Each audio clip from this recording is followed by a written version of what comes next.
nous sommes là, c'est dans le cadre de nos activités de formation publique, ainsi que la sensibilisation électorale et l'éducation civique. Dernièrement, nous étions ici avec les rapporteurs de la CENI lors des cartographies électorales. Et maintenant, là, nous avons tous les cahiers des charges de la CENI par rapport à notre calendrier de travail, comme on venait de terminer avec la phase de stabilisation des cartographies électorales. Maintenant, là, nous sommes en train de nous préparer pour l'enrôlement des électeurs. Et l'enrôlement des électeurs se subdivise en 3 phases sur toute l'étendue de la République. Il y a 3 zones opérationnelles. La première zone, nous appelons ça techniquement aire opérationnelle 1. Il y a la province du Congo central, la province de Kinshasa, les Grands Bandou et les Grands Équateur. Et l'enrôlement débute au mois de décembre. Donc, dans quelques semaines, l'enrôlement va commencer. Nous savons tous qu'avant d'aller à l'enrôlement, il fallait d'abord connaître les centres d'inscription. En attendant que les atlas électorales nous arrivent, nous avons déjà terminé le toilettage et puis la validation des centres d'inscription à travers la ville. Concernant notre province du Congo central, en 2017, nous étions 870 centres d'inscription à travers la province. Pour l'édition 2022, nous en aurons 1134, éparpillés territoire par territoire. Bon, ma ville passe de 20 centres d'inscription à 28 centres. Kassangulu, on aura 97 centres d'inscription pour l'édition 2022. Kimvula, 50. Lukula, 132. Louose, 108. Matimba, 129. Matadifine, 35. Banzangungu, 159. Mwanda, 81. Sekebanza,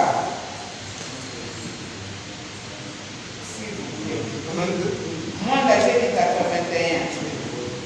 Oui, Sekebanza, 92. Songolo, 78. Et Tchela, 145. Donc, nous avons eu à l'unité parce que pour mettre un centre d'inscription, il y a des préalables, il y a des conditions qu'on doit défendre.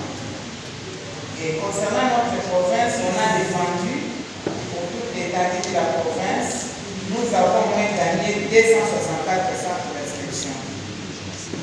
Donc, vraiment, ce n'était pas facile pour arracher ce nombre-là. Il fallait défendre ça pour tous les territoires de la province du Congo central. C'est comme je l'ai dit souvent, les élections se préparent en amont. La réussite des élections, pour ne pas beaucoup transpirer pendant la campagne électorale, il faut réussir d'abord avec le nombre des électeurs. Puisque nous avons des gymnastiques à faire pendant la campagne. Quand on a plus de sièges, on a beaucoup de chances de passer même avec les voix. Donc pour le moment, en 2017, nous étions à 1 926 040 électeurs. Notre souhait est que cette fois-ci, on puisse arriver même à 2 millions pour la province. Parce que plus qu'on a d'électeurs, plus on a la chance d'avoir beaucoup de sièges au niveau national et au niveau provincial. Et pour cette fois-ci, je crois que nous sommes en train de suivre. La CENI va travailler en mutualisation avec le niveau de baisse. Parce que cela s'occupe de recensement général. Et on va utiliser presque la main-d'œuvre ensemble avec eux. Et vous verrez que pendant l'enrôlement, les variables qu'on demandait les années antérieures, il y a d'autres variables qu'on venait d'ajouter. Et pour ça, la sensibilisation concerne concerne tout le monde. Nous avons pour mission d'informer à la société civile, aux partis politiques et toutes les parties prenantes du processus pour qu'ils sachent comment est-ce que ça va se faire, qu'est-ce qu'il faut faire et qui va contribuer à quel niveau. Cette fois-ci, la catégorie des nouveaux majeurs. Donc, on va enrôler les enfants de 16 ans. Ceux qui sont nés au plus tard le 31 décembre 2006. Ceux qui sont nés 2004, 2007, mais au plus tard 31 décembre 2006. Parce qu'en 2024, ils auront 18 ans. Et la loi nous dit, celui qu'on considère comme électeur, c'est, disons par rapport au nouveau majeur, c'est celui qui atteint 18 ans au jour de dernière élection. Or, dans notre programme, nous avons prévu d'organiser des élections locales. Alors, tous ces jeunes gens-là, ces enfants-là, auront au moins 18 ans en 2024. Et alors, ils ont droit d'être enrôlés. Et vous, étant que les représentants du peuple, vous avez à militer aussi auprès de l'exécutif. Les cartes d'étudiants, même dans des universités, il y a des enfants qui sont aujourd'hui à l'université, mais ils n'étaient pas électeurs en 2016 et 2017. Ils sont déjà à l'université. Et comme pièce d'identité à présenter au centre d'inscription de l'ordre, c'est la carte d'élève en cours de validité, la carte d'étudiant et des autres pièces que nous tous nous connaissons, permis de conduire, passeport ou bien l'ancienne carte d'électeur de 2016-2017. En dehors de tout ça, s'il n'y a rien, là tu vas aller te présenter avec 3 témoins qui sont déjà inscrits sur la liste électorale du centre dont tu veux te faire inscrire.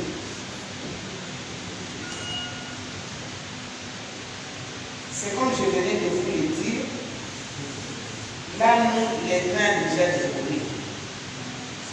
Et la semaine prochaine, nous commençons avec la formation des FEP, formateurs électoraux provinciaux. La liste est déjà publiée. Première quinzaine du mois de décembre, on forme tous les autres MCI, OPC, les enseignants du pays. Et au cours du mois, on lance avec l'enrôlement. Les matériels sont déjà en train de venir. Nos entrepôts sont déjà désengorgés à travers toute la province pour accueillir tous ces matériels-là. C'est que moi je voudrais demander, à ce stade d'enrôlement, il n'y a pas de clivage politique. Même si vous étiez les Bambanda, opposition majorité, pendant cette période, mettez ça d'abord dans les coffres. Maintenant, là, l'objectif c'est Congo central. Les partis politiques maintenant, c'est la province du Congo central pour qu'on puisse avoir beaucoup d'électeurs dans nos circonscriptions. Parce qu'avec la réforme de la nouvelle loi du 22 juin 2022, nous avions d'abord le seuil de représentativité à l'attribution des sièges. Mais avec la réforme, il y a aujourd'hui le seuil de recevabilité des listes. Je vais m'expliquer.